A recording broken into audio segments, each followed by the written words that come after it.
upma. It is so easy to make. To make upma we need rava 2 cup, chopped onion 2, chopped tomato 2, green chilli 2, coriander leaf for garnishing, ghee 2 spoon, cumin and mustard seeds 1/2 spoon and salt to taste. First roast rava and keep it side.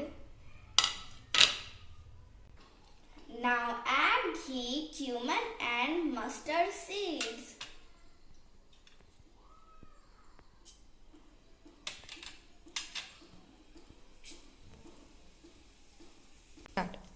Now add chilli,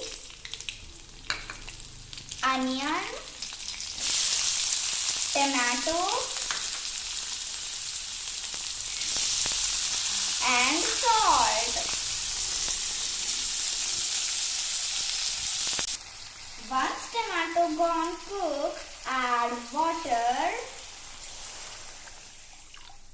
and rava.